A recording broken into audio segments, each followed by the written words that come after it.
We call the meeting to order. Let's see, Fred, you are seated for Marty. You will be absent.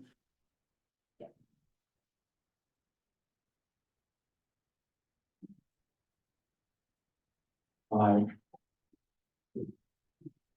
gonna suggest that, yeah, hi, John. I'm gonna suggest that we move item 8.1 to ahead of the public hearing for the regulation changes. Okay, that makes sense. I think that would be a real efficient way to approach it. Is the applicant here for 8.1? Right, so Oh, okay, I was gonna move it ahead of our public hearing, just to, you don't have to. We love having states for public hearing. Okay, so I'll make a motion to move item 8.1 to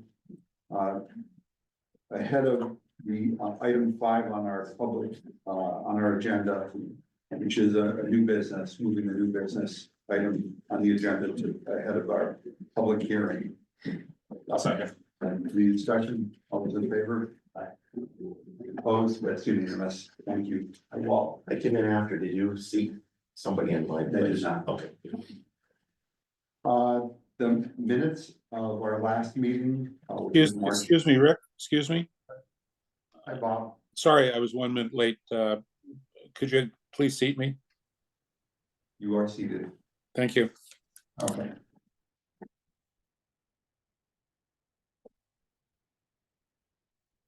The minutes of March 10th, any corrections? Modifications, I'll make a motion, we accept the minutes as presented. I'll second. Any discussion? All those in favor? Anyone abstaining? Abstain. Okay, Mr. Powell is abstaining. Okay, next we're gonna go into item, which was previously item 8.1 on our agenda. It's a site plan application from John R. Sciaretta. Okay, thank you, for an on-site restaurant, less than 3,000 square feet for the sale of coffee, packaged hot ice, teas, or horchatas, cannolis, Italian specialties, and more at 1 Cards Mill Road. Zoning regulation sections 32.2, 31.2.3, map 9, lot 16. It's in a CM2 zone, lot area is 1.06 acres. Yes, sir. John, would you like to summarize the application, or the applicant, would you like to speak to it? Sure. Thank you for that opportunity. So our business, Sciaretta's Little Italy, it's an extension of a company we started here 13 years ago in Connecticut, Anastasia's Coffee. We have our own roasting facility, which my father handles, which we still supply here in Connecticut all over. We were gonna be carrying his packaged coffee, brewing his coffee, hot and cold. We do other drinks, Italian cream sodas,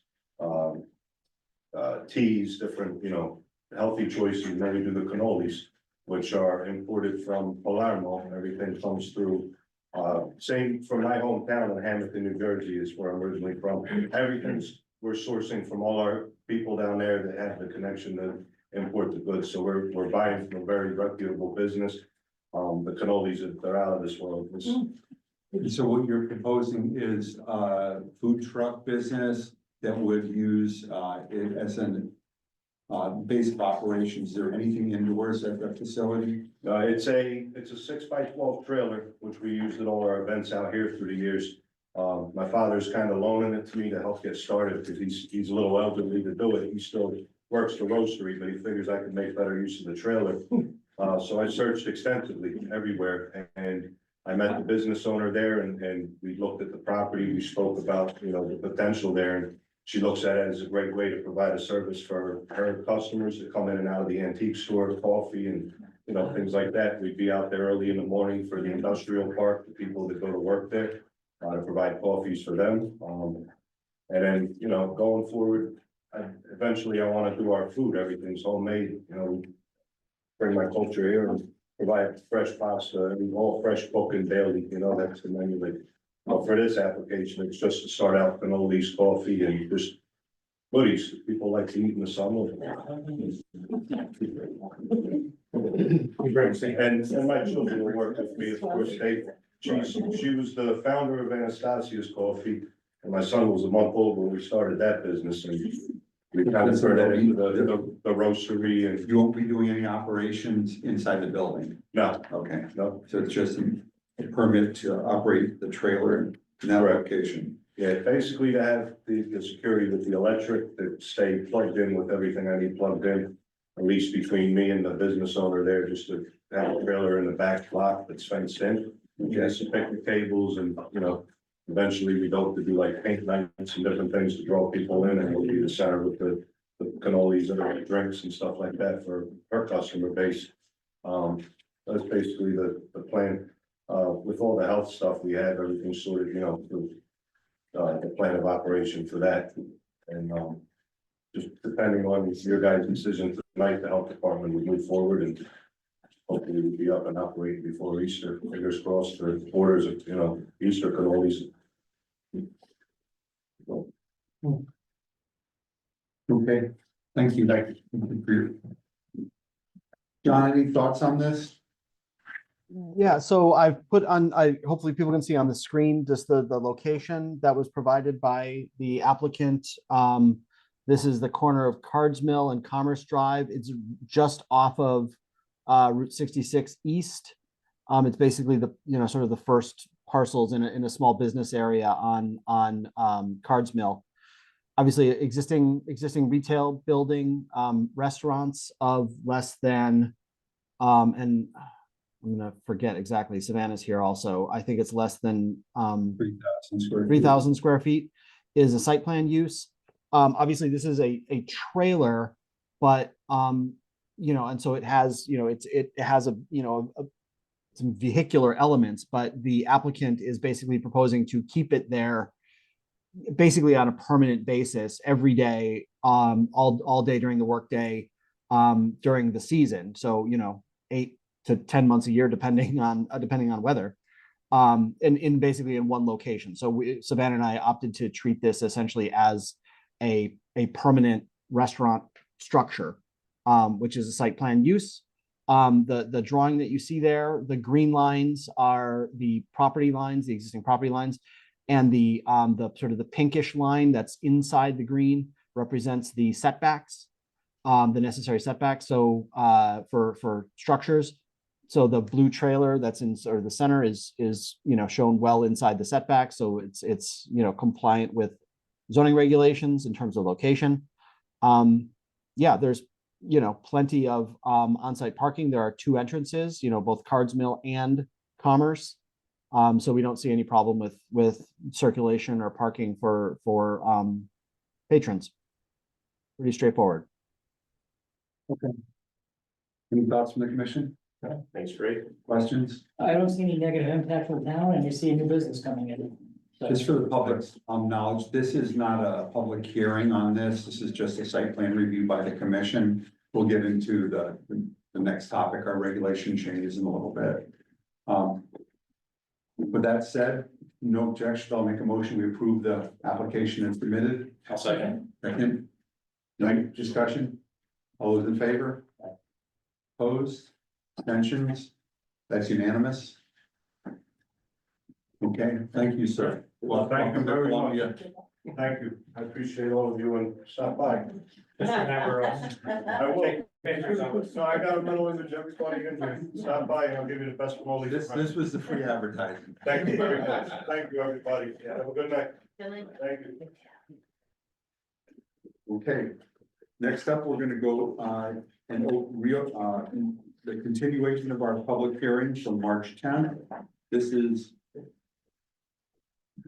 item 5 on our agenda. I think it would be advisable if we do a quick summary of what sections, and if we could do about a 2-minute summary of what the potential regulation changes will touch. And if any member of the audience needs more elaboration, just do that as a question when you come up. I'm just gonna try and move this along, but very likely we're not going to vote on this evening because I anticipate we're gonna receive a fair amount of testimony, including something from Lake Management. Testimony we could only receive in this public hearing. So, well, because it's a regulation change, we're not constrained by normal timeframes for having a public hearing and acting on a public hearing. And we'd like to make sure we take in all applicable comments and factual input from the public and from any interested parties before we make a decision. Is everyone on the same page with that? Thank you. Yeah, I don't want to rush, given all the work that's gone into the regulation changes. John, would you like to summarize, or Justin? I can summarize if you'd like. Yeah, that would be helpful. Justin was the head of the subcommittee that both Walter Tabor, myself, and Justin were on to develop these proposed regulation changes based on some public informal input, public attendance at our subcommittee meetings, and also input that we received from other members of the commission and our staff. So at this point, yeah, if you could summarize the points, go through all the different points as quickly as you can, and then we'll move into public hearing mode. I mean, accepting public testimony. Okay, so we'll just go through the list real quick. So section 8.5.1, minor home businesses without permit. There was a request in town, which we reviewed, to create another type of home occupation business that you have in your home without a permit, meaning someone might do voiceovers. They might do something in an office within a home, but they're registered as a business, but they have zero traffic coming in and out, nothing more than a normal residence would have. So that would give an additional option for that. The next one is prohibited uses, 6.2. This would add language to the regulation, giving the commission discretion if there was an activity that came into town or someone wanted to do something, but it didn't align perfectly with another allowed business or activity within the regulations. It would give us the opportunity to review it and decide if it was prohibited or allowed. That way someone wasn't just told no if it was close to something that was allowed. 7.4.5, 7.7, 21.46. Two of these address a change in the allowed total square footage for a structure going from 120 to 200 square feet for reduced setbacks.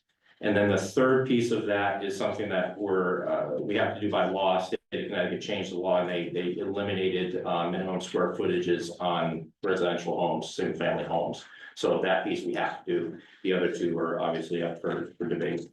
21.5.1 agricultural regulations, reviewing a few sections within that, especially around dedicated space for livestock. So we'll touch on that, I'm sure.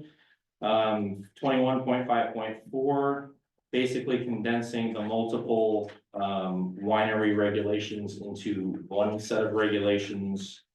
And then last but not least is 87.1 and 87.2, which would give discretion to, the proposal would give discretion to the ZEO to not require bonding for certain soil erosion and sediment conditions. If it was felt that soil and sediment erosion protection was not needed under certain safe circumstances, it would give the ZEO and through us the authority basically to make those decisions, so that was taken on a case-by-case basis. So those are the, I don't know if I heard 2 minutes, but those are them. No, that was perfect. Thank you. I just want to make note in the record that we do have written letters submitted by Nancy Hammerstone, 5 Oakwood Lane, Antoinette Belzy, 8 Oakwood Lane. Let's see, we have one from Patricia Sikoris, I believe is the right way to pronounce the last name, with written testimony, and also from Kristen Locke, 24 Doubleday Road. And those are in our record. I won't read them out loud. We just want to make note that we've received them. Anything the commission would like to address at this point, or otherwise I'm gonna open it up to public testimony. Do we have the ability to go there's some of these that are not controversial. Are we able to approve them and then just like get them out of the way? I think it's better to go through the public hearing and get all testimony on any one of those, Mhm. and then, Well, what I'm saying is, Decide. after we do that, should we vote the ones that are not being contested? We go through and get rid of those and then just worry about the ones that are contested? let's talk about that. We'll figure out what the course of action is. That's probably a likely potential scenario.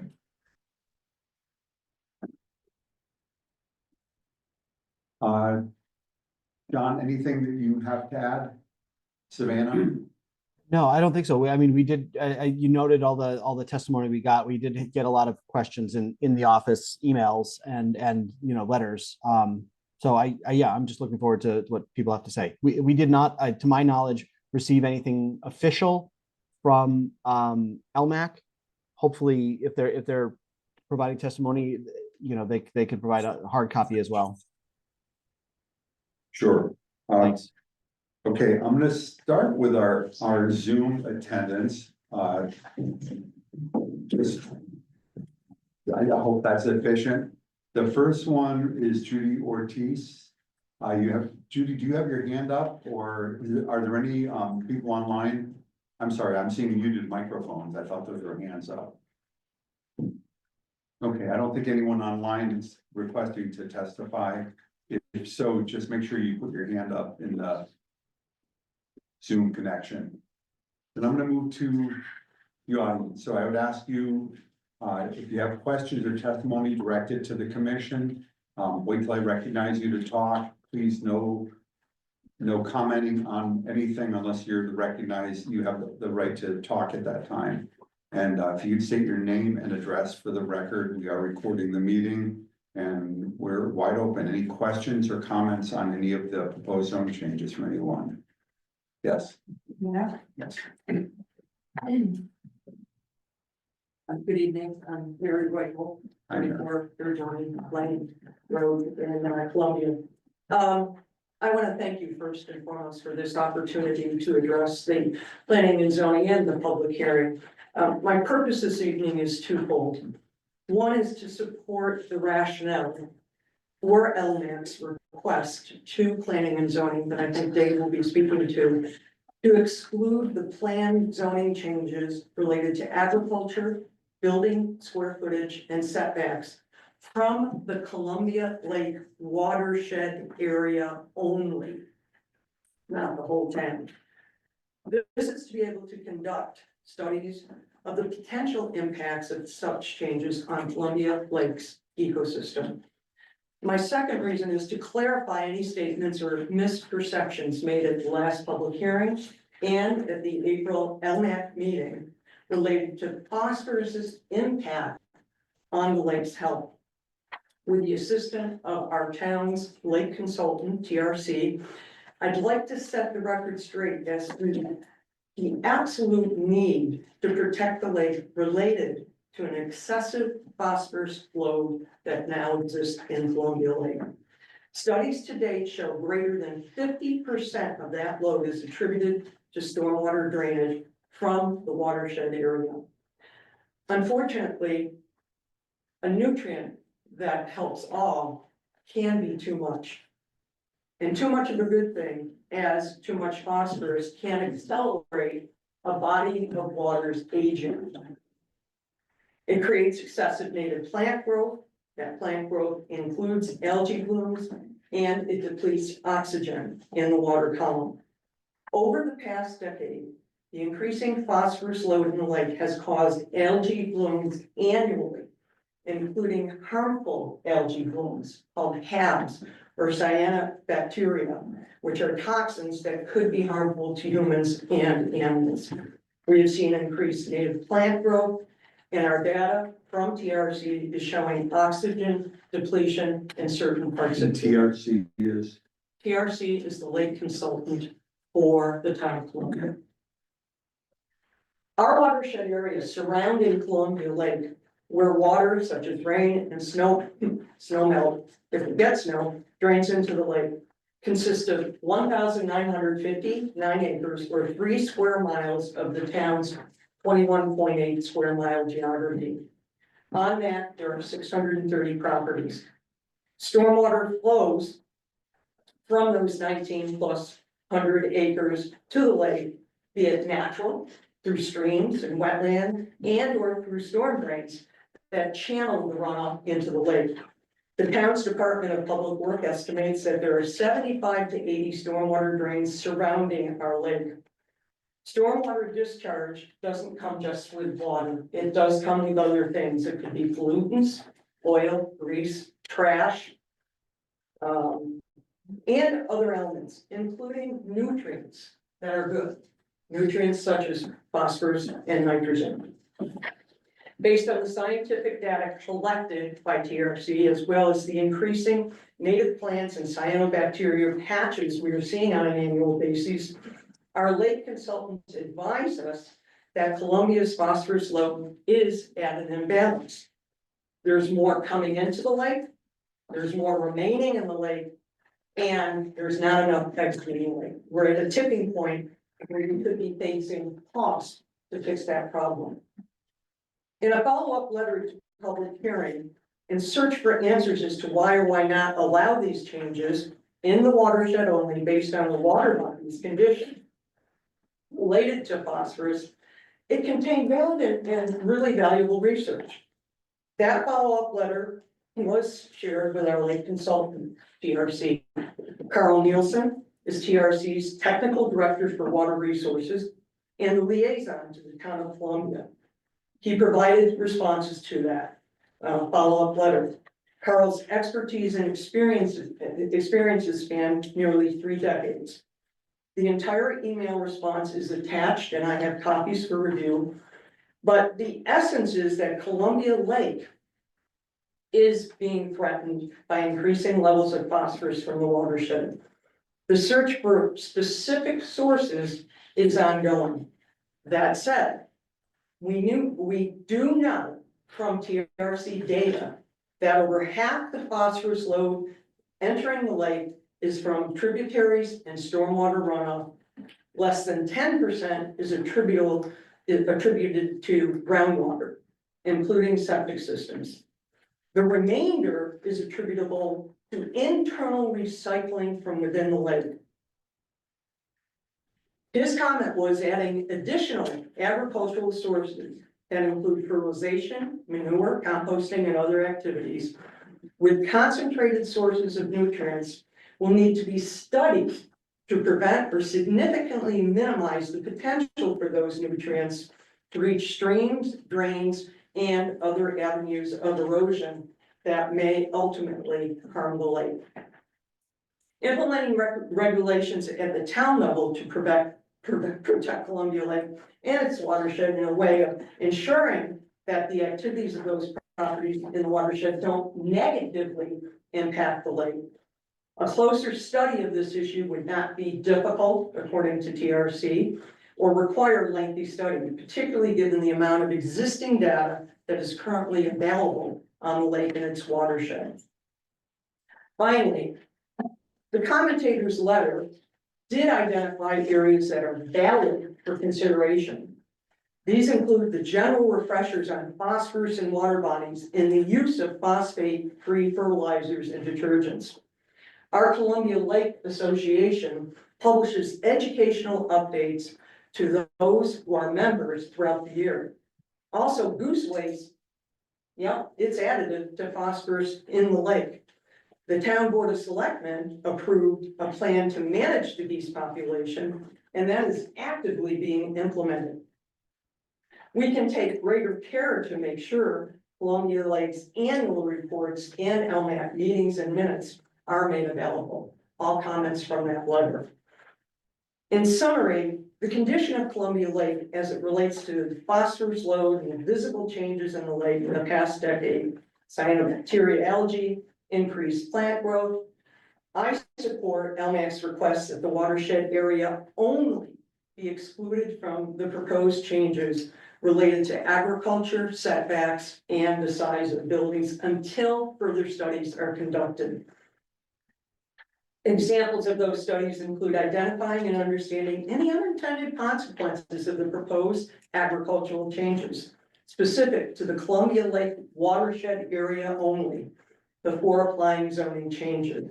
I think this has been a pattern and a habit of our planning and zoning over many decades. And having our enforcement officer, Sarah Kitchen, review and update the current nutrient allocation worksheet. She already has shared with some of us that that does require a review. This review should occur prior to changes to agriculture, square footage for buildings, and setback zoning in the Columbia Lake watershed. To conclude, two of our town's strengths are agriculture and Columbia Lake. Right in our conservation plan, which is updated every 4 or 5 years. We all pride ourselves on those strengths, and managing both strengths is doable. The intent is to work together to protect and preserve both our farm-friendly town and Columbia Lake, which includes the watershed area for the sake of the lake. Do you have that in writing that I you can do, submit sir. to us? I will. Yeah, Mary, can I ask you a question? Please, Dave. So so we're talking about, I understand thank you, I understand the ask. As far as the details of the study, I mean, what does that look like? Is it time frame? What are we focusing on? Well, that's something I think that we together should be working on, LMAC and zoning and planning, and a task force approach to understand the watershed and its value to helping or harming the lake. And then what are those that we can do? We can certainly reach out to TRC and say, what are your recommendations? And can they help us put a plan together? As a model, decades ago, Lake Warmus, way out in, I guess that's Western Connecticut, I don't know southeast west that well, was a 600-acre lake that was a green lake, cyanobacteria plus.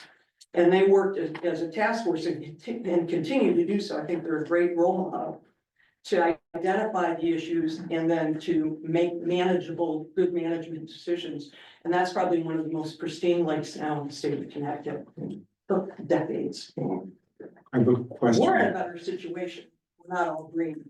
So you mentioned 50% of the nutrient load is based on recycling within the lake, or what was the term you used? I don't. I think what TRC is saying is the studies that we have done to date, or they have done for the town of Columbia, they know, and they're stratifying, they're figuring out where is this nutrient load coming from. That greater than 50% is coming from stormwater and tributaries such as what I call Utley Pond, or Lake Road in Joni, one of the main inlets, if not the main inlet of the lake. 50% of that.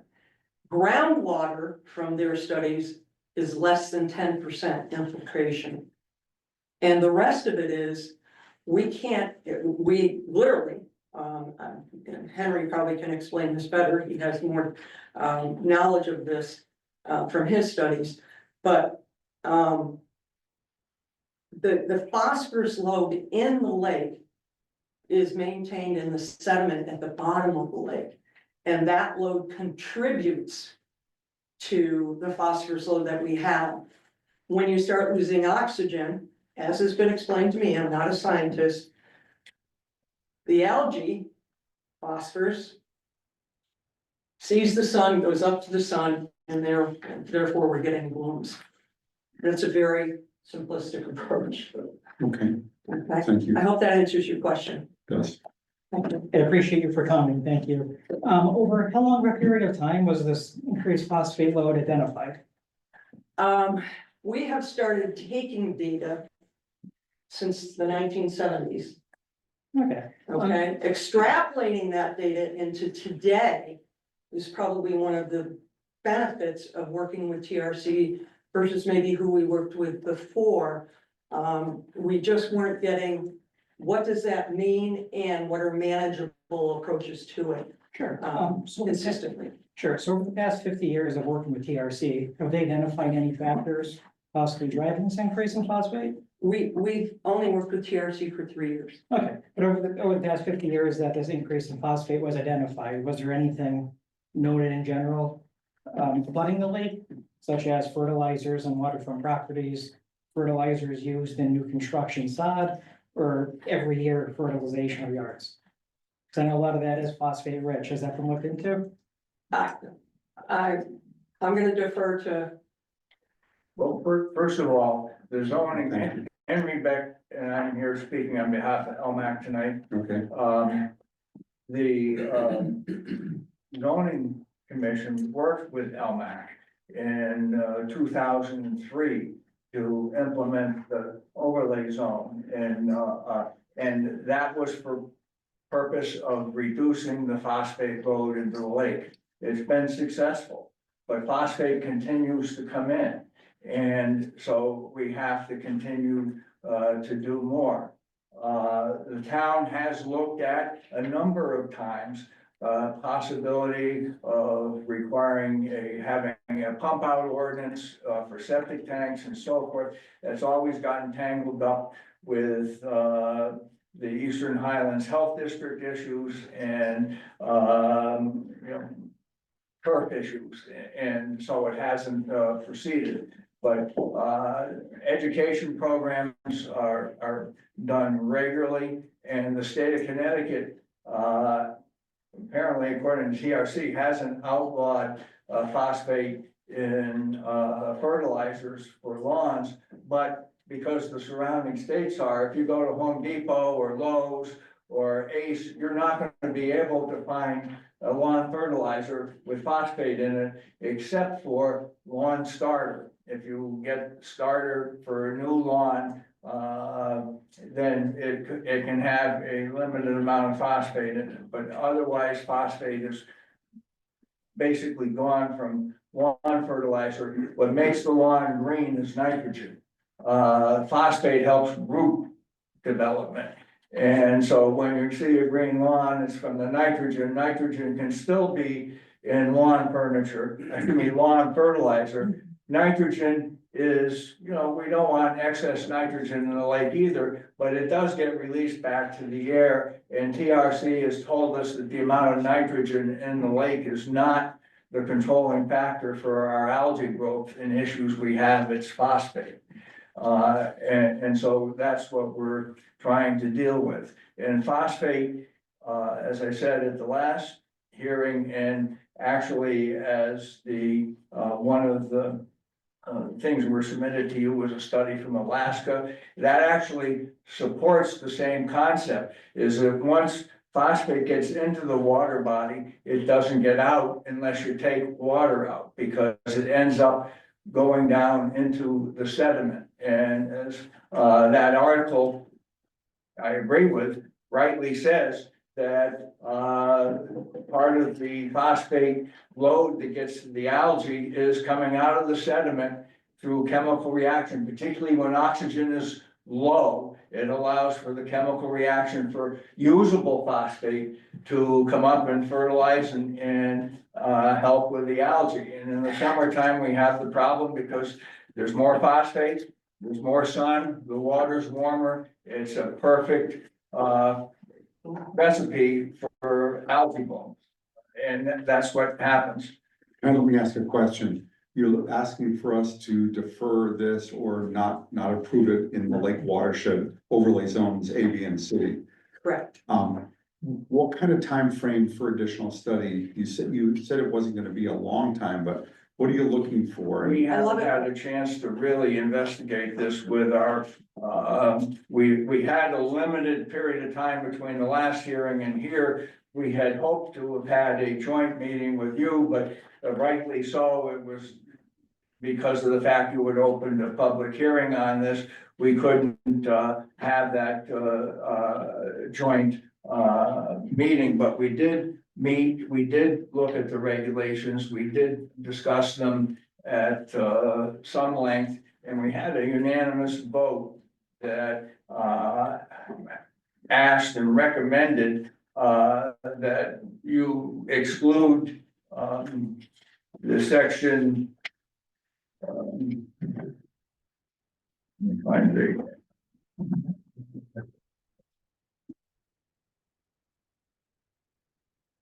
Section 21.4.6 on the change to, partial surface areas and the agricultural, changes from the lake watershed overlay zones A, B, and C, on a temporary basis for further study by both the, planning and zoning and LMAC working together after this public hearing has closed. We will, pursue TRC to, get some details on, the proposed study. It was also discussed that the nutrient allocation plan, from the, late nineties that led to the phosphate overlay zones in the first place could be re-examined and updated based on the new phosphate information that's being gathered in the process, and that would be helpful to zoning as well as the lake. And so we're gonna look for TRC to give us a proposal, give us a quote. We hope that it fits within our budget allocation for the coming year. We'll work with the town to make sure that it happens. We'd like, our goal is to preserve the lake correctly and efficiently and as soon as we can. So our goal would be to try to have this all happen as soon as practical. I don't think it's going to require a lot of additional data gathering, but it may require educating ourselves and yourselves on methods by which agricultural waste and phosphate generating sources can be captured and mitigated off-site in the same way we're capturing phosphate. It won't be the same way, but the same concept is how we're capturing phosphate coming off of roofs and driveways. Now through the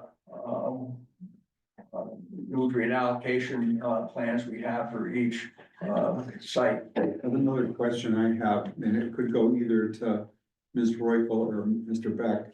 Of the 600 odd properties in the lake watershed overlay zones A, B, and C, expressed either in acreage or numbers of properties, how many of them are agricultural properties that might, and this, I know this is only an approximate idea, how many properties would be affected by a potential zone change? Have you looked at that? All of them right at the moment because. But how many properties are there? Well, 600.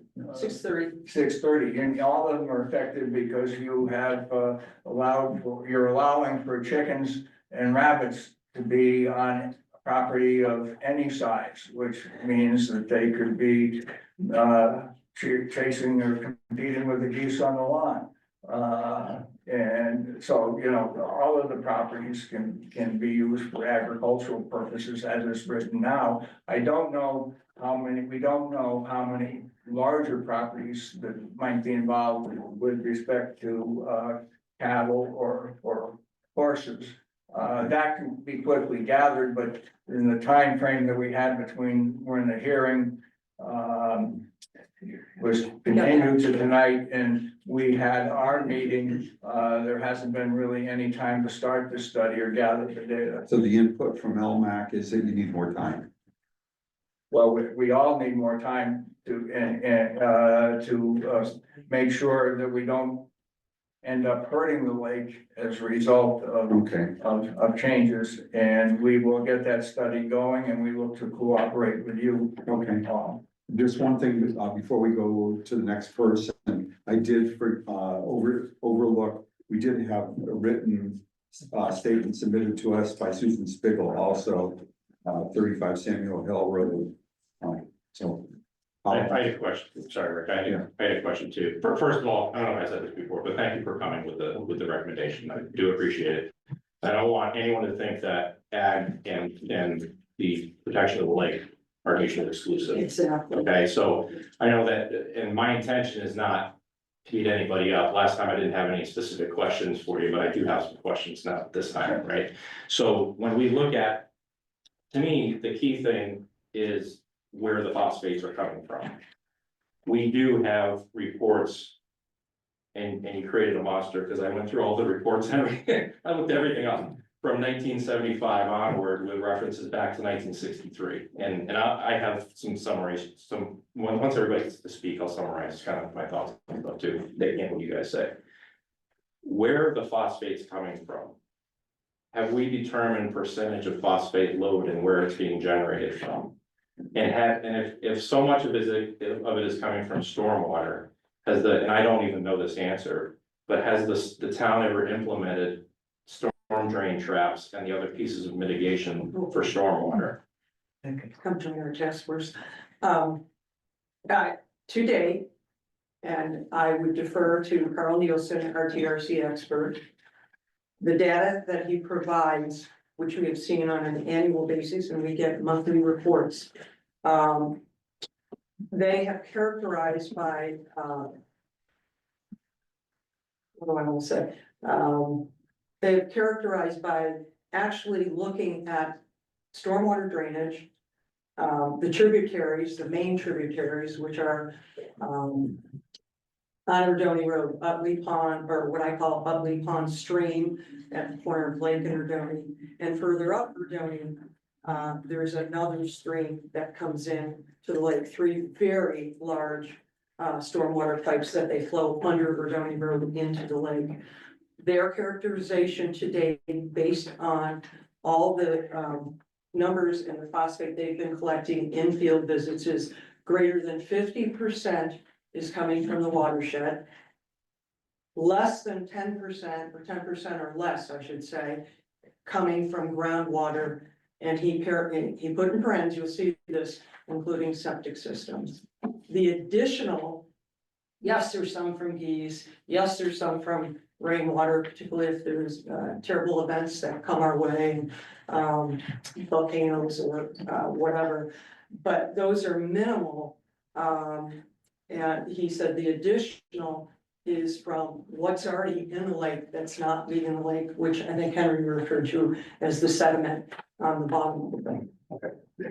We can add that TRC had a special project that got funded in the last budget year to study the tributaries and the water coming down. And we didn't get quite as much of the data as we wanted to, because the storms didn't cooperate with when data needed to be collected before we let the water down at the end of the year. So we're still working on capturing that data. And storm drains has been a standing item on the LMAC agenda, probably at least for the last 2 years. And we've been hammering the town administration on the need for study and update, and it's moving forward slowly. As a matter of fact, you may remember that Mary stood up at a hearing when we were looking at what could we do with COVID monies, and suggested that we should be doing storm drain work with some of that money. So we're on top of the storm drain issue and we're moving forward, but it is costly. We do have a subcommittee that's dedicated to that. We've actually worked with Beth Lunt, the Department of Public Works. We've gone on tours around the whole town, including the lake. A lot of it comes down to make some of the changes that we're thinking that may be needed. It's gonna take a significant amount of money to change stormwater. I mean, it may be ideal, it may not be, but there was even a suggestion, should we go to a sewer system in this town? And I think that was not well received, if I remember. Okay, and so, I might go into, depending on how much time we have, I might go into some more detail around that, but Henry, you brought up the fact that especially with chickens, potentially all of the lots would be open to somebody getting chickens. So there's 2 sides of this. Whenever we have these debates, there's the data, and we're very, very lucky in this case because we got lots of data. We can make data-driven decisions. The second piece is psychology, okay? That's the second piece. And this might be a rhetorical question because I don't know that anyone can answer it. But if we're going to say we've opened it up to everyone having chickens, how many people will actually do that, right? So that's more of a comment than anything, but just something to keep in mind as we go forward, right? I'm gonna move on to other public testimony. You I Is just that- have a question of being very, Tony Identify Elsie, yourself. Oakwood Lane, Columbia. I'm just very naive about how, I mean, I care about the lake and I you think, direct your questions to the commission. oh, yeah. I have a question about how was the amount of phosphorus? How did they gauge that? And how do we know that there's all this sediment all over the lake? And that, how did you measure that? Or you just look at the bottom of the lake and say, oh, there's a lot of sediment? Has it It's a lot more affected? scientific. Oh, it is. Going back to 2002, when we implemented the lake overlay zones. And it was really not planning and zoning that was the source of this. I don't want us to take credit for it. It was the Lake Management Committee, through a consultant, developed a plan to continue the health of the lake. But the container that we had in order to implement their recommendations was planning and zoning, because we're a legislative body. And we could implement rigid controls where they couldn't be implemented in any other way. They don't have the legal authority to do it. But there was an extensive study with sampling of the bottom of the Oh, I lake see. in various sections. What the phosphorus levels were, Okay. not only one time, it was done over a period of time. Okay. Measuring the differences in phosphate concentrations in different parts of the lake over time. And trying to ascertain what the source of that phosphate Okay. was. And also, one other side comment, I understand that when we rebuilt the dam. And the spillway was redesigned, it didn't drain water from as low a position in the lake as it had previously done. And that negatively affected the lake water quality see. also. Okay, can I ask you also, do you know whether or not that affects the wildlife? I mean, fish and all the other aquatic animals that live in the lake? I don't You don't know that? know if anyone knows. If you have excessive, we're not there yet.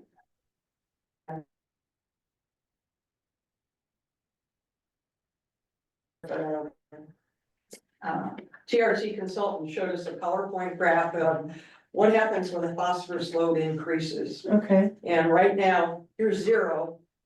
Here's about 240 kilograms per, and Henry would have to ask me again, I'm not a scientist. We're about halfway at a tipping point is what our consultants are saying, because we're starting to see algae, we're starting to see native plant growth, okay, and we're starting to see oxygen depletion. okay, If you see oxygen depletion, that's going to impact. fish Your and aquatic aquatic animals, yeah. Henry probably has a better. So I'll just add to it that when you have an algae bloom, the algae dies. And it gets eaten up by bacteria. And that's an oxygen consuming process. The algae itself will release oxygen into the water during photosynthesis, but after the bloom's over and it's dying, then it depletes the oxygen from the water column, and the depleted oxygen puts strain on fish and can result in fish kills. Those are really good questions, thank you. Yeah, well, I mean, that is very important because people use the lake for fishing. And what about human health of swimming in water that has the high phosphorus level, that has sediment all on the bottom? What does that do to humans? Not necessarily the phosphorus, but what is created from that when you have excessive. Over the past 10 years, we've documented from 2015 to last year, we have had what's called HABs, harmful algae bacteria, cyanobacteria. It has been in patches, not the whole lake, but I'm happy to show pictures and to bring pictures of what that looks like. Or if you go out in a kayak in the morning and you see what you think are paint chips that are in the lake. When you have the patches or the blooms, we send out a warning, which we have sent out for the past at least 4 years, if not more, to avoid them, not swim in them, because they are toxic to humans. I'm asked if we can keep the discussion here in the context of the proposed regulation changes. It would be very helpful. If there's a general interest in lake health, I would love us to address it at any point that we can in the future. It's going to be a big discussion. but it really, in this case, we're proposing changes to the agricultural I regulations understand that. and, yeah, let me finish.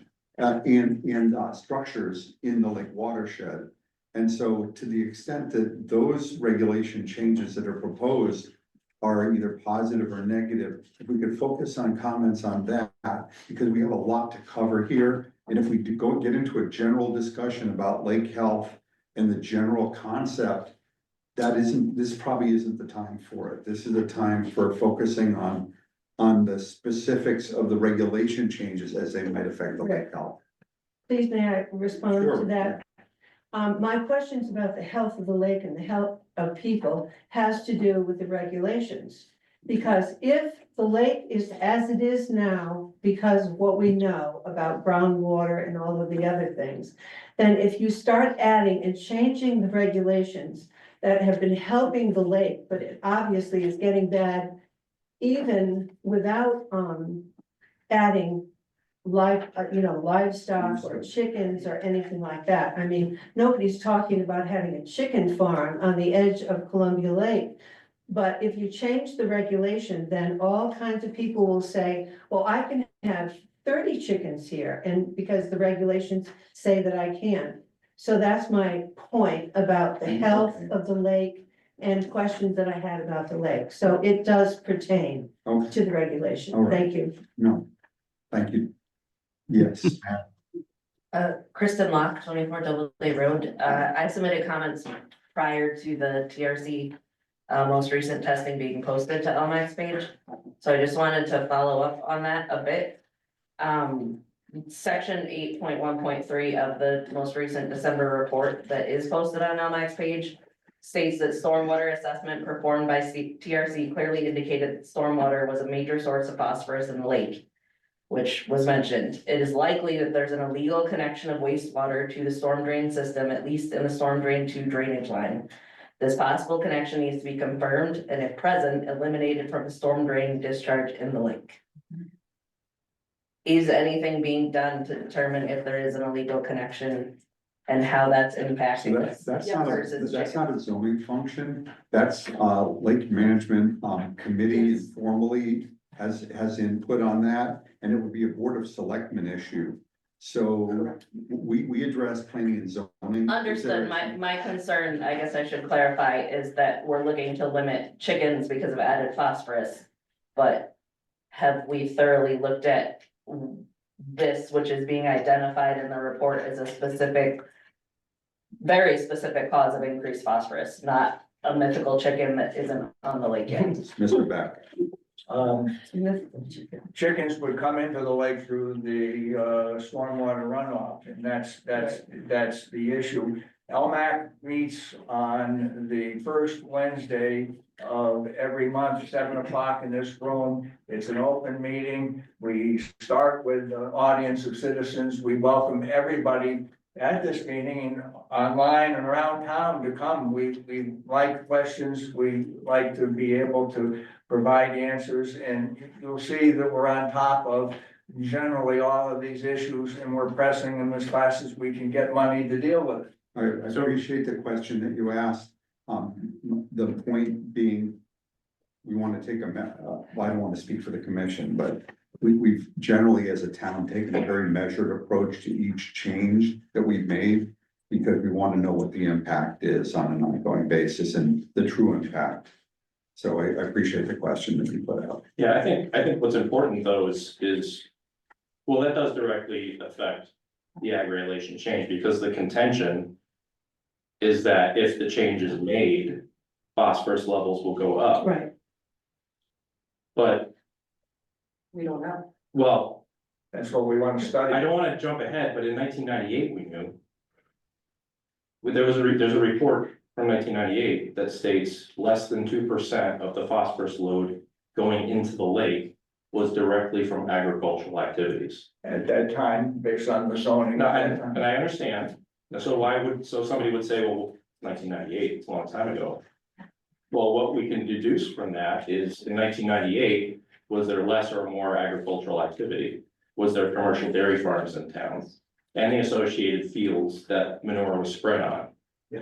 So even if you tripled the phosphorus load from manure from 1998, which isn't, it can't be the case, it can't logically be the case.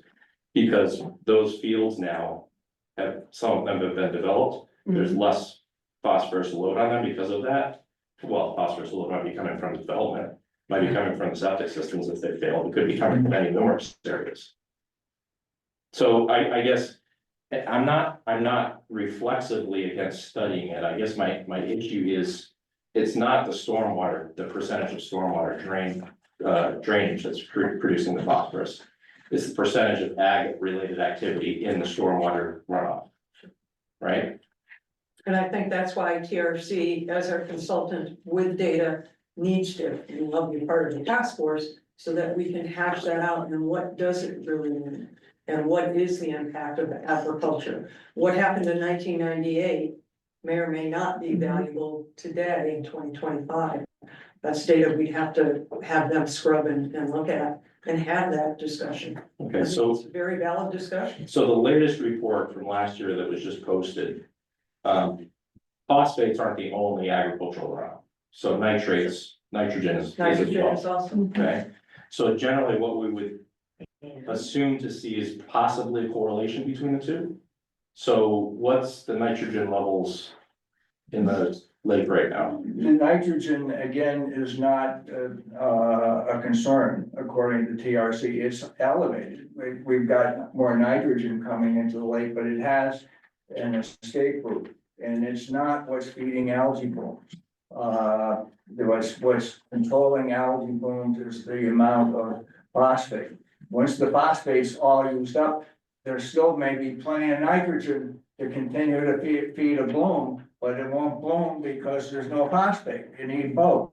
And so phosphate is what controls it.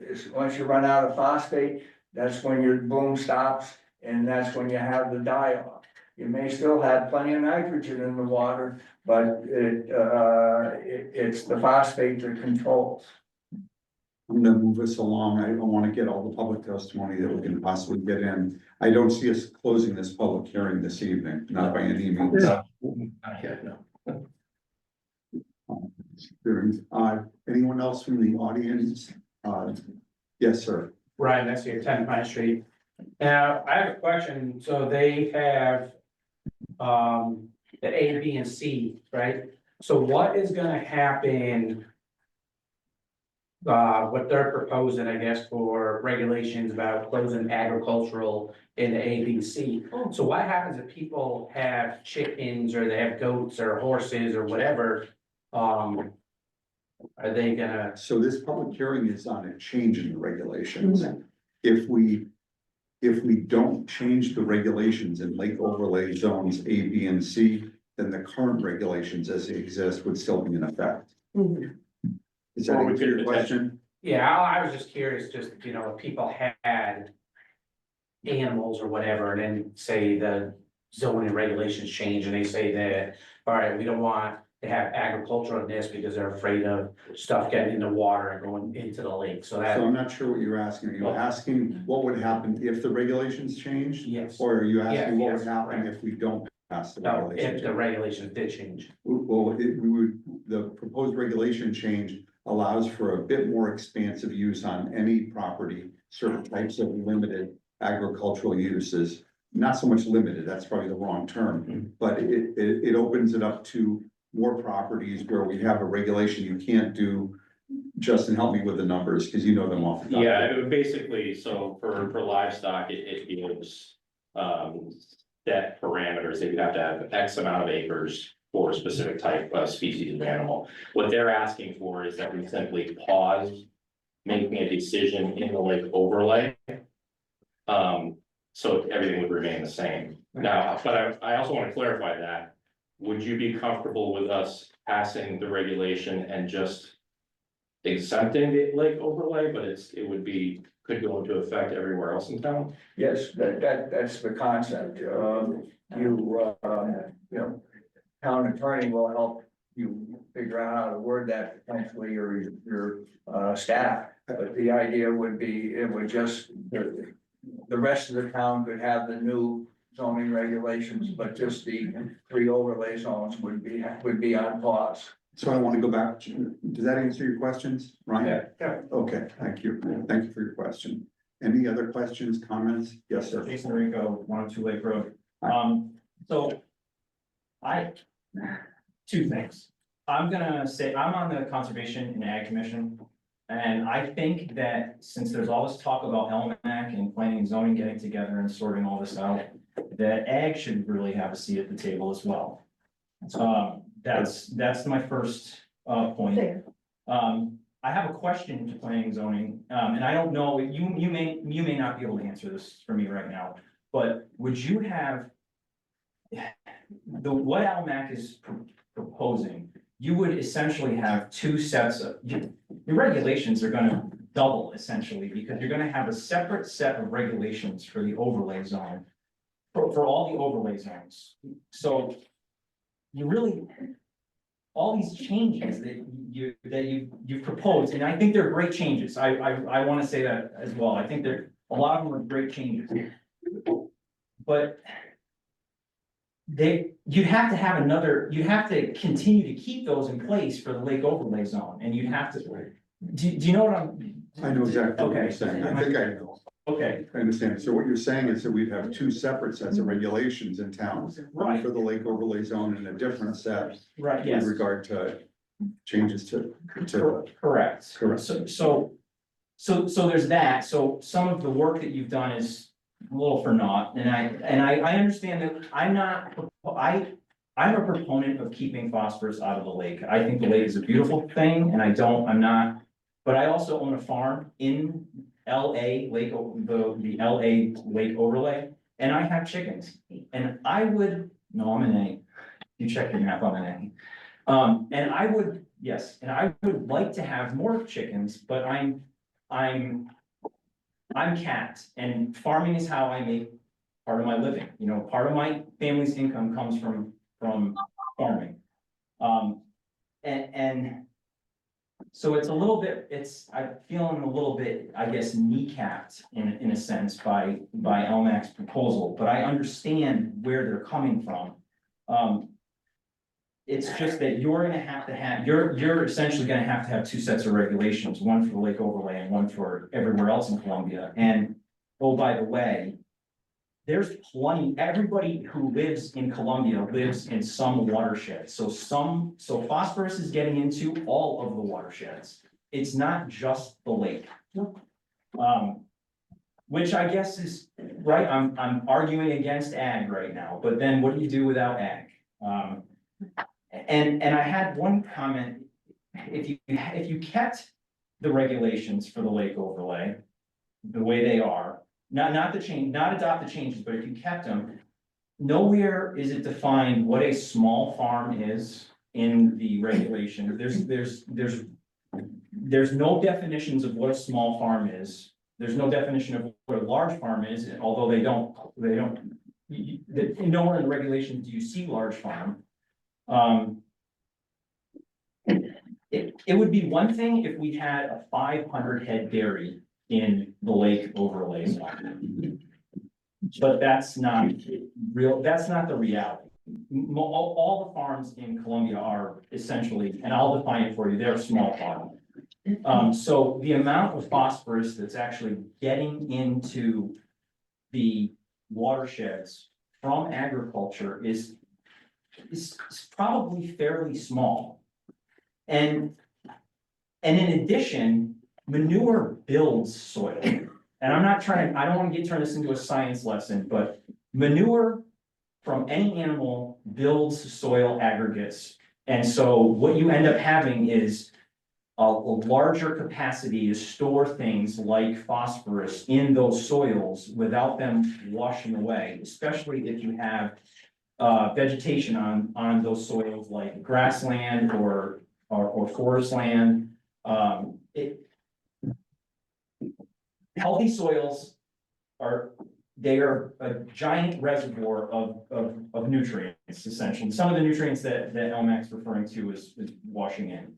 I'm not saying that it's not happening, because I can't say that, but manures build soil, and that helps to hold it, yes. I also want to say that in the latest LMAC, in the latest TRC report to LMAC, livestock was only mentioned 3 times in the entire report, and it was specifically for bacteria, E. coli. And so they don't even, TRC is not even citing it, and I don't know if that's because they didn't look at it, but they're not even citing it as a source in the report to LMAC, and I don't, you know. So I guess that's kind of all I have to say about that. Thank you very much. Yeah. Henry, before I get back to you on that, anyone else that would like the opportunity to comment? So Matt Wilkinson on Cheswell Bridge Road. I had a few comments for some of the wording. One, as Jason said, I think it's actually great work on eliminating some of this and changing some of the zoning. As far as a future study, which I also agree, finding it, the one thing with the TRC studies, they've only identified pathways, they've not identified the sources of phosphorus. So I think if there's an additional study done, the work has to be done on the source. Pathway is irrelevant if you don't know where the source is coming from.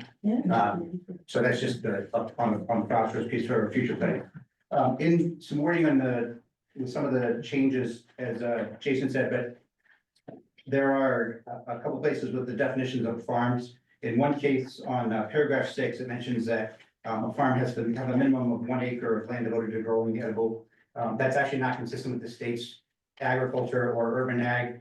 It can be as small as a 1/4 acre and you can still produce a significant amount of vegetables or produce on a 1/4 acre. So I think the size is to designate of a tillable or productive space may be irrelevant in the farm definition. You can also have things like mushroom farms, which are very small. So it's not necessarily consistent with the current ag definitions, that's all. It's so acreage size doesn't necessarily mean whether or not it's a farm. The other is on page 9. There's a couple places where in paragraph 1 on page 9 and 21.5.2, there's inconsistencies. The subparagraph A there doesn't match with 21.5.1 on 6A and in sizes and land spaces again. And then the only other thing, or actually, and then with paragraph 3, when farm retail stores, you call out may include several types of produce. However, it's a select group, and it's not necessarily, it doesn't even match the state of Connecticut's ag definition. Some of the agricultural practices or produce isn't actually even included in there. May is kind of a weird word, it could include or doesn't, but either removing the list in general or say inconsistent with or consistent with the Connecticut definitions of agriculture. Also could be a better way to do it. Say if you guys should have to come up with a definition internally. And then the only other piece is several times there's a lot of inconsistency with which pieces of property can have a certain function. It refers to sightlines on public roads. Sometimes it's 500-foot frontage on a state road. Sometimes it's 50-foot of frontage on a state road. So consistency there. I have 33.5 acres. Plenty big for a farm store, right, based on it. However, I'm not on a state road and I only have 50 feet of frontage because I have a frontage and I own all the property behind other facilities. So if we did want to put in a farm store, I would not be able to. And from a very rough count, there may be more.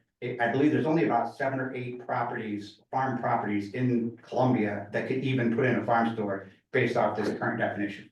It's also not consistent with the winery, which would probably produce more traffic than a farm store, or could produce more traffic than a small farm store. So just consistency across the definitions. I think a good definition is what you use for the winery was a public access road with the sight lines in conjunction with other zoning and regulations within the town. That we got consistency across all the regulatory language. Easier for you guys to figure out did it match or not match, easier for the applicant. Also, I have a consistent set of rules that I'm working from. And I think those were the other piece was the farmers market was actually another interesting one. It can only be on a state highway. There was, where the town was working towards the farm park a few years, one of the possible sites was the park.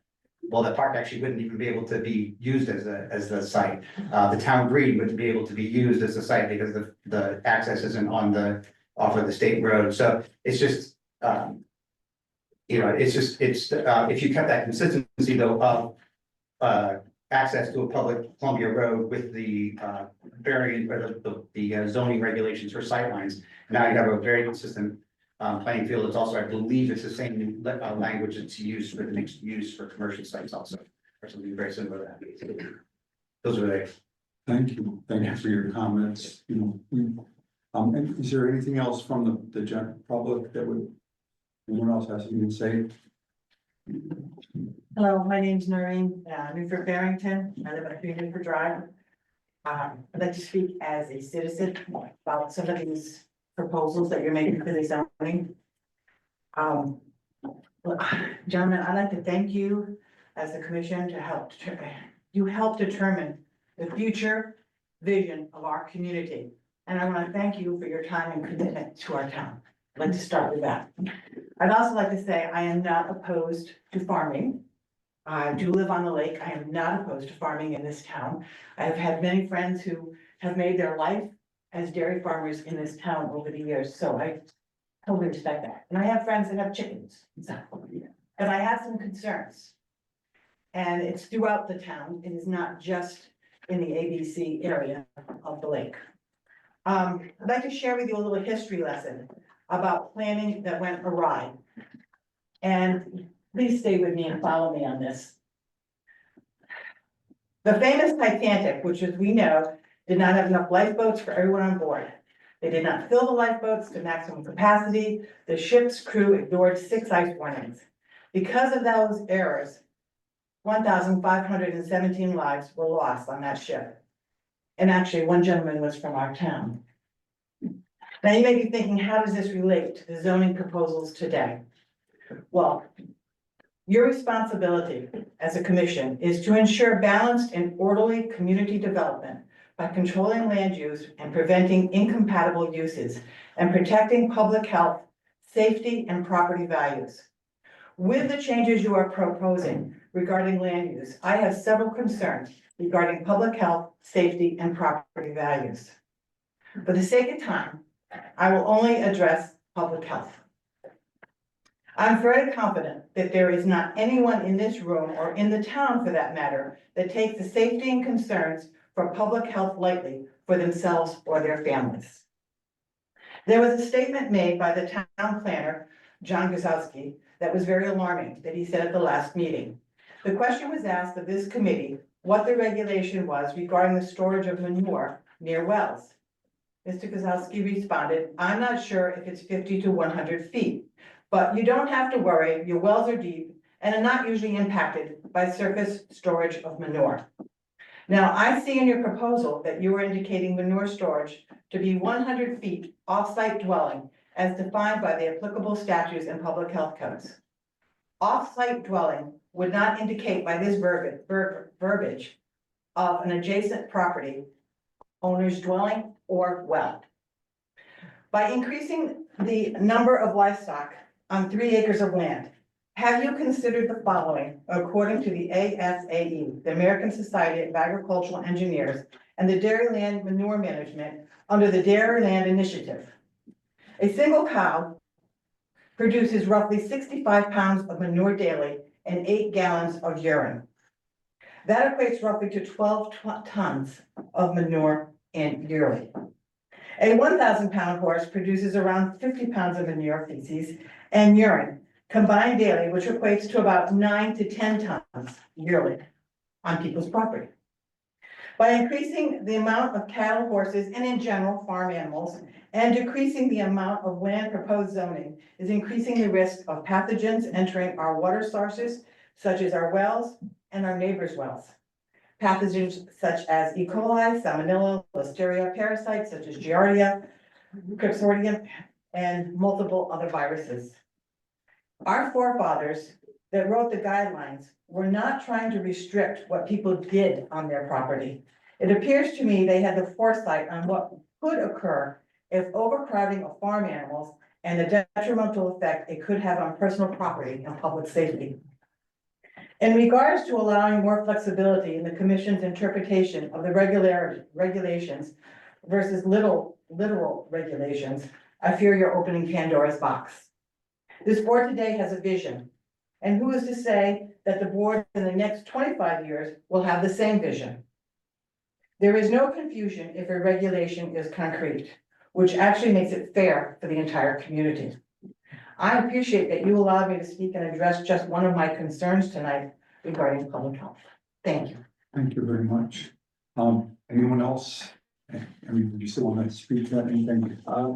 Yeah, I will just add that I fully support the concept of having agriculture be part of the ongoing study with lake management and with zoning and agriculture. We are not, the outcome of this could be the study reveals that it's not a significant source and we can go ahead, or it might be go ahead with everything but no chickens around in the A zone. There are any number of things. We are fighting to try to get money into our budget so that TRC can go beyond just where the water comes into the lake and get upstream and find some of the sources and so forth, so that we can work on it. And to Noreen's point, part of the results may be, yes, go ahead in the A, B, and C zone, but you have to take these additional measures for urine and manure control. Thank you. Any other questions or comments at this point from?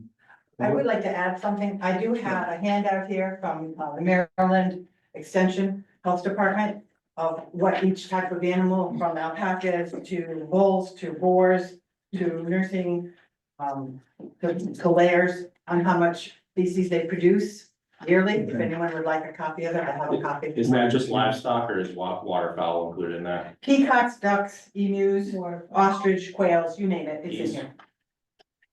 Geese in there? No, they were doing it for Do you have manure an extra production rate copy? of farm animals. We do have data. Do you have an extra copy? Can you give us one? Yes, So we'll just, I thought this would be helpful for you to understand. thank you. You know, I gotta tell you that the testimony that we've received tonight, it's been unemotional, it's been factual. Personal perspective, we obviously need to study in great depth before we make any substantive changes. At least that's my perspective at this point. I haven't made any decisions. We have, as a commission, we have an obligation not to make a decision on how we look at a regulation until we hear everything from the public. And, and not, we don't really discuss it amongst ourselves until after the public hearing is closed. At this point, I would suggest that we continue this public hearing to our next meeting, unless there's something else somebody would like to add in this evening. And contemplate at the next meeting where we go with this, whether we want to take action. We'll go into later in the meeting and whether we decide to take action on any of the points tonight that have been proposed, or whether we defer. So that's gonna be after we. Chairman, Excuse me? there's me, Nancy. Hi. Oh. Yes, Could I just add something, or is somebody else speaking? go ahead, you got the floor. Okay, Nancy Hammerstrom, 5 Oakwood. We've heard a lot tonight, and I think that through all we've heard, I don't think there's anybody in the room who's anti-agricultural, anti-farming. It's something that's always been a part of our community and that we've always supported, and we all do. So I hope there aren't going to be any myths about between now and the next hearing about the anti-farming crowd. I don't think anything exists. We want to support it. We really do. I think what we're just looking for, whether it's the lake or not, we're just looking for some reasonable guardrails to continue farming in the community. And farming now is different from the way it existed 20 and 30 and 40 years ago in Columbia, when there were a number of full-time farmers with large farms. Now it's scattered throughout the community. And a lot of people do it. They need to do it to make a living, and it's helpful for everybody else in the community when they do it. But we just need to have some guardrails in place for when those times that people will make a not so great decision. And I hope we can just go forward with that. We just need to, I think, work these changes a little further, continue to work at it and give it some more time. And I think we can come up with something that everybody can be on board with and support. Thank you. I'm gonna go back to the commission. What's your pleasure? Dave, you had suggested maybe some of these points we could vote on tonight. Well, I don't know if we want to vote on it tonight, but we certainly could vote on them sooner than all these studies being done and that kind of thing. Oh, yeah. I would suggest that we continue our public hearing to our next meeting and take action on nothing this evening. If there's any additional testimony that could be submitted by our next meeting, great. And then let's sort out. I know that with everything that was submitted to this point, I really need time to absorb it. And I don't really want to make any decisions till I've absorbed and maybe revisited a lot of the testimony here. There's been some really intelligent arguments made here, and I really appreciate everything that has been presented. And I know I certainly want to take all that into account. Any thoughts from the commission, Tom? Bob? Are you asking me, Rick? Yeah, I just want to make sure everybody on the commission. No, I'm all set, but I'm all set with the next meeting. Okay. Mr. I Chair. don't think we can do it right now. Keep the public hearing open until the next meeting. Yes. John? Yeah, could I just make just a minor point, Mr. Chair? Just Sure. and obviously the things that the commission is trying to balance, and again, not speaking for the commission, but in listening to the public testimony and being aware of what the commission's intents were in making these changes, the two tensions seem to be, promotion of agriculture and allowing people to use more of their land for more agricultural purposes than previously. On the other side, if you want to call it a side, is environmental concerns and the chemical water quality of the lake. The thing that I would note, and one gentleman did a very nice job of breaking down some of the elements of the regulations as they exist and pointing out maybe some discontinuities. But one thing I would just point out to everyone, the commission in particular, is that in our existing regulations, not proposed for change, section 21.5.1, little 7, if I am, no, shoot, I'm missing the minor reference, but if you look at page 7 of the packet, towards the top we have little e. This is page 7 of the document. Little e, maintenance requirements. This is in the existing regulation and is not proposed for change. Maintenance requirements, and I'm quoting: the keeping of livestock shall follow Connecticut Department of Agriculture generally accepted agricultural practices and Connecticut Department of Energy and Environmental Protection Manual for Best Management Practices for Agriculture. That is current regulation that is proposed to remain. And so there is already recourse and oversight should there be inappropriate agricultural practices. Appropriate agricultural practices generally accepted does not create offsite nutrient runoff. There's natural runoff, but generally accepted agricultural practices deal with handling of livestock, handling of the prodigious amounts of livestock wastes that one resident was helpful enough to note. There are ways to handle it, and the Department of Agriculture, Department of Energy and Environmental Protection outline these and provide that guidance. And should there be someone either now or in the future not handling their agricultural wastes properly in a manner that does threaten public health, safety, welfare, or environmental quality, that can be addressed. That will not change in the regulation. So this is not a matter of letting farmers do whatever the heck they want with unlimited quantities of animals, regulations still are in place, and these regulations rely on those. So I think hopefully we can step back from some of those concerns that this is a question of no agriculture or agricultural free for all. But that's not really on the table. And I'll shut up there. You know, if I just express a concern, I don't disagree with continuing the public hearing.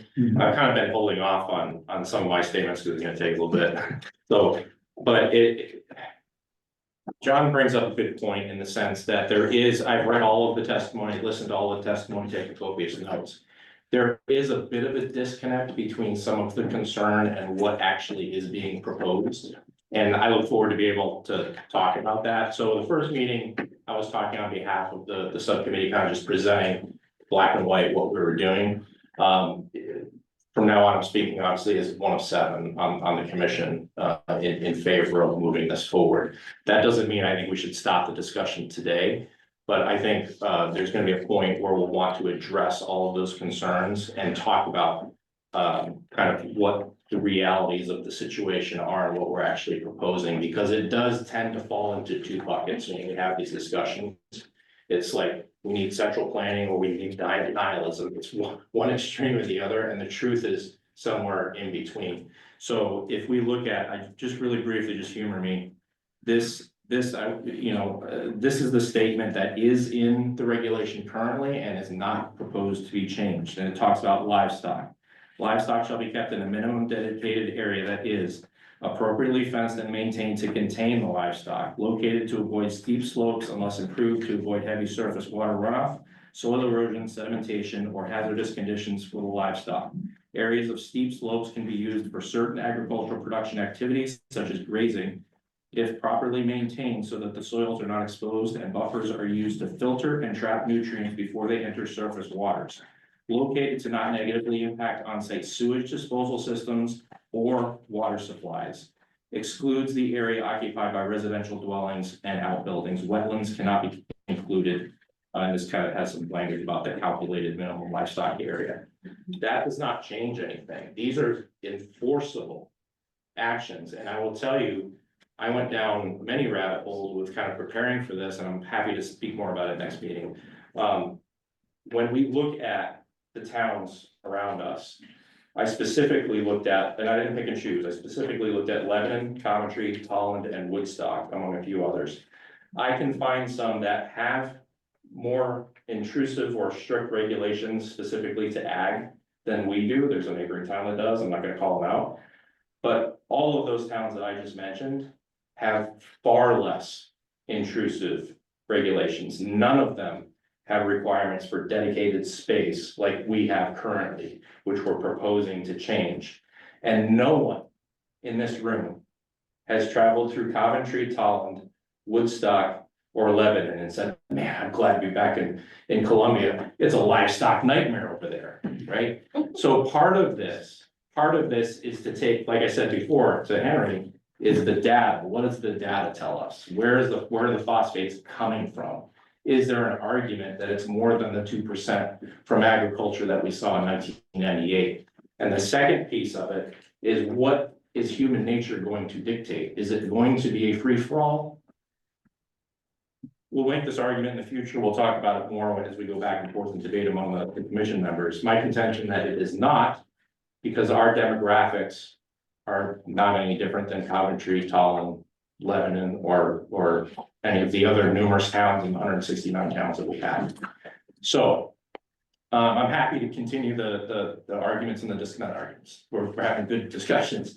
Have the discussions, have the debates, focus on the data and the facts, and come to a reasonable conclusion. I don't want to rush it. I just want to make sure that we make the right conclusion. I'm gonna make a motion to continue the public hearing to our next meeting, which is April 28th. I'll second. Okay, all those in favor? Okay, we're gonna continue our public hearing. Aye. As indicated previously, we're under no real time constraints when it's a regulation change as opposed to a private application. And I really don't, very likely the way we're going to do this is we're gonna continue the public hearing until we could vote on this on the 28th. But if there's any need for additional testimony to come in, we're almost certainly gonna defer to a next meeting and keep the public hearing open. Because once we close the public hearing, we can't take additional testimony into account. So almost certainly the way this will unfold is we will close the public hearing on the night that we're going to vote on it and not prior. So many times when we have an application, we'll close the public hearing and vote at the next meeting. It's very unlikely to proceed that way, just to give you a heads up. So I don't want anyone surprised. And the more information we have, the better. And we really have. There's no way I could make a decision on this tonight simply because there was so much good information presented and I need time to process it. I really appreciate all the testimony. Any other thoughts from the commission? Or we? Okay. Thank you very much. So next up is we want an audience of citizens on our agenda. Anything else anyone wants to bring up that wasn't already on the agenda? Thank you. And then new business, we moved that to prior to the public hearing. Nothing on regulation revisions, future regulation revisions at this point. Communication and reports, I did mention all the communication. John, is there anything else under communication and reports we would want to mention? No, actually, I would just note that I believe you skipped past 7.7. Oh, I'm sorry, the POCD, I apologize. So plan of conservation and development. I haven't filled out my sample questionnaire yet. I appreciate that you got that set up. I would encourage everyone to do it. Any other updates you would like to give us on the POCD right now?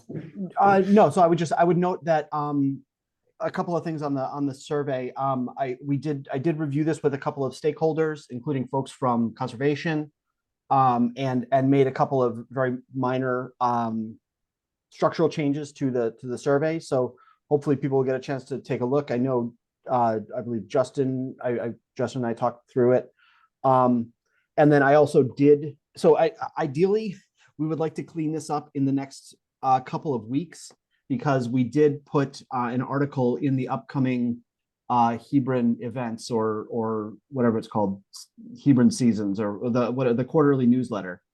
I'm sorry, not Hebron, Columbia Views, I believe is what it's called.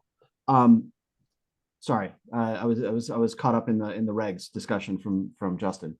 So in the next issue of Columbia Views, which I believe is coming out early next month, we'll have an article about the POCD and the commission's starting the process of updating, and we'll have a link to the survey. So ideally, we will get the language of the survey cleaned up, fixed, and finalized in the next, let's say, 2 weeks, so that when people start knowing about the survey, it's in good shape. Okay. And I will have Mary Kay send out the link again to everyone tomorrow. Okay. Thank you, John. Anything else? Not on my end. Okay. Under communication and reports, anything else that we need to address that wasn't testimony in the public hearing? No, I would just ask, I know a number of you, I believe, participated in the commissioner training that was held by the Connecticut Bar back at the end of March. If you could shoot myself and Mary Kay an email just indicating if you participated in that, so we can make sure that we give you credit for our reporting on commissioner training. Okay. I was going to bring that up under open discussion. Okay, great.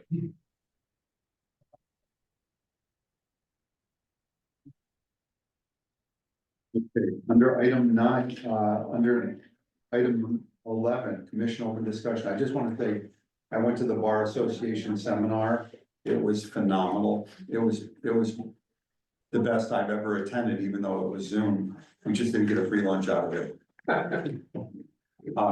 It was a whole day of education.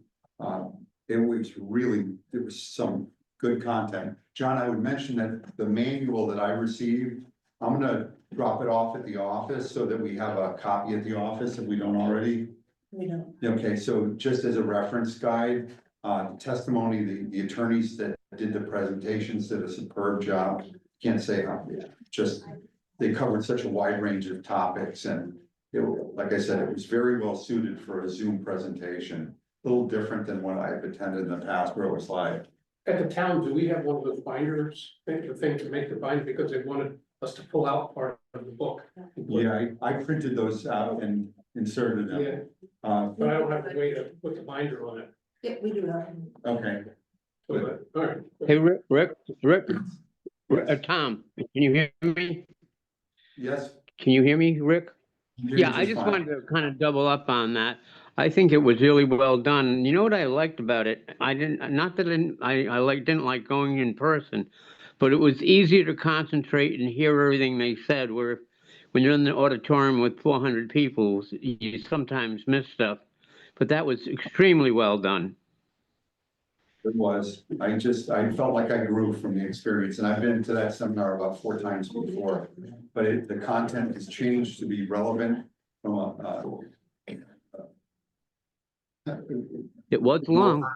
now than ever. Okay. Audience of citizens, anything? No executive session, I'll make a motion that we adjourn. Second. Thank you. All in favor? Aye. I think so. Who's gonna pick up?